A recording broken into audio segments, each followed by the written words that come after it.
warahmatullahi wabarakatuh. Perkenalkan, nama saya Kalila Radisti dari absen 18. Di sini saya akan menjelaskan tentang Kerajaan Pajang.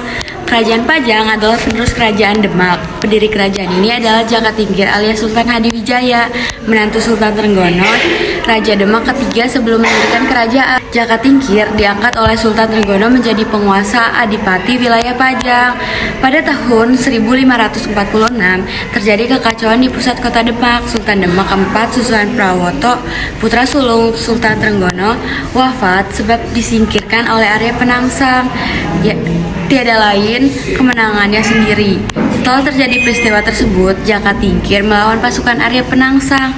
Pasukan Pajang berhasil mengalahkan pasukan Arya Penangsang.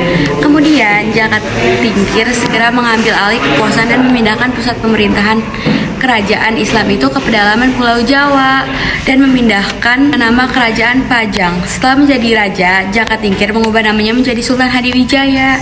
Dia memerintah agar benda-benda pusaka Demak dipindahkan ke Pajang. Pemindahan pusat pemerintahan dari Demak ke daerah Pajang ternyata berdampak besar terhadap penyebaran agama Islam ke wilayah pedalaman Jawa. Agama Islam yang sebelumnya banyak dianut oleh penduduk sekitar pesisir Jawa, saat itu menjadi semakin menyebar kepada penduduk wilayah pedalaman. Demikian juga dengan pemindahan benda-benda pusaka dari Demak ke Pajang, membawa perubahan baru terhadap peradaban Islam Jawa. Kemudian pada kesenian dan kesastraan yang sudah maju di Demak dan Jepara menjadi dikenal di pedalaman Jawa. Sultan Hadiwijaya, Kesultanan Pajang berhasil menyebarkan Islam sampai Madiun, Blora, bahkan Kediri. Pada tahun 1581, Sultan Hadiwijaya memperoleh pengakuan sebagai Sultan Islam dari raja-raja di daerah Jawa. Setelah terjadi musyawarah yang melibatkan raja-raja tersebut di Keraton Sunan Giri yang dipimpin oleh Sunan Giri, Sultan Hadiwijaya wafat pada tahun 1587. Ia digantikan oleh menantunya Arya Panggiri, anak Sultan Hadiwijaya. Pangeran Benowo jadikan pemimpin di Jipang. Pangeran Benowo tidak suka dengan lingkungannya yang masih asing baginya.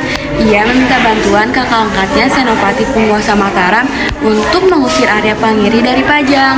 Setelah usahanya berhasil, sebagai balas jasa atas usaha Senopati, Pangeran Benowo menyerahkan hak warisan ayahnya. Akan tetapi Senopati ingin tetap tinggal di Mataram dan hanya meminta pusaka kerajaan Pajang saja.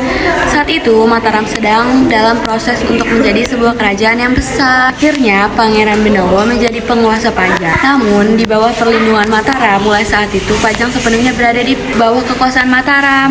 Ingat, riwayat kerajaan Pajang berakhir setelah penguasaan Pajang berikutnya memberontak kepada Mataram yang berada di bawah pimpinan Sultan Agung Hanyakarakusuma. Pemberontakan Pajang dapat dipadamkan penguasa Pajang melarikan diri ke Surabaya dan penduduknya digiring ke Mataram untuk melaksanakan kerja paksa membangun kota Mataram. Bye guys.